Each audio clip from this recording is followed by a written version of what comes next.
Jorinda and Joringel. There once was an old castle in the middle of a vast thick wood. In it there lived an old woman quite alone, and she was a witch. By day she made herself into a cat, or a screech owl, but regularly at night she became a human being again. In this way she was able to decoy wild beasts and birds, which she would kill and boil or roast. If any man came within 100 paces of the castle, he was forced to stand still and could not move from the place till she gave the word of release. But if an innocent maiden came within the circle, she changed her into a bird and shut her up in a cage which she carried into a room in the castle. She must have had 7,000 cages of this kind, containing pretty birds. Now there was once a beautiful maiden called Jorinda, who was more beautiful than all the other maidens.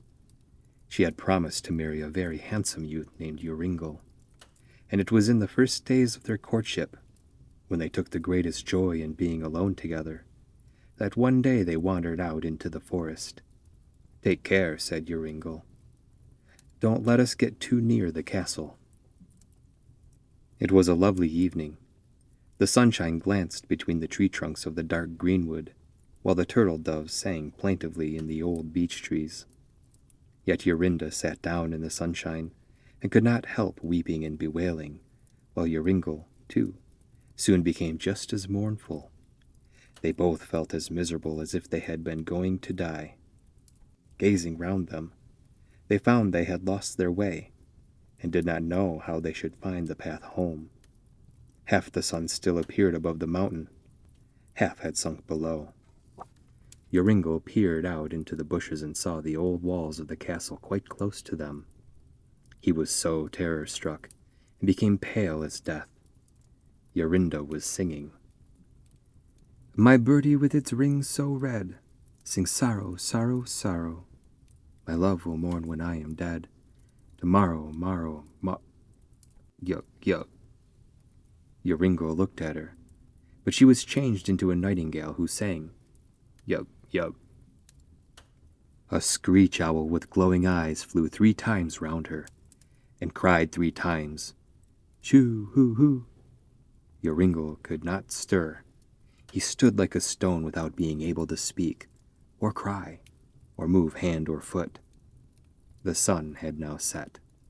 The owl flew into a bush, out of which appeared almost at the same moment a crooked old woman, skinny and yellow. She had big red eyes and a crooked nose whose tip reached her chin. She mumbled something, caught the nightingale and carried away in her hand.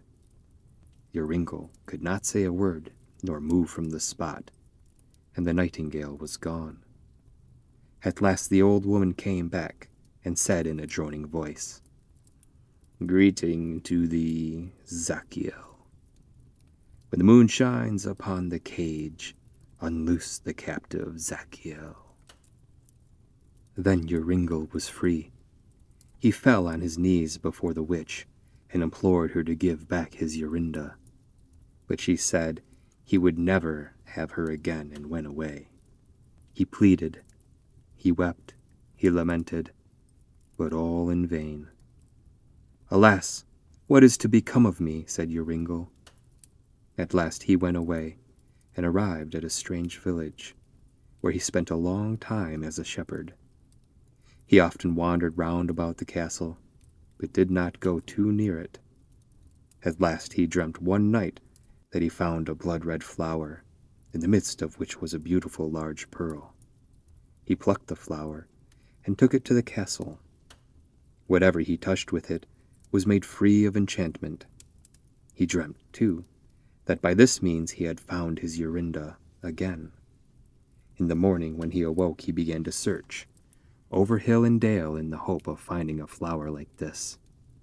He searched till the 9th day, when he found the flower early in the morning. In the middle was a big dewdrop, as big as the finest pearl. This flower he carried day and night till he reached the castle. When he came within the 100 paces of a castle, he was not held fast as before, but walked straight up to the door.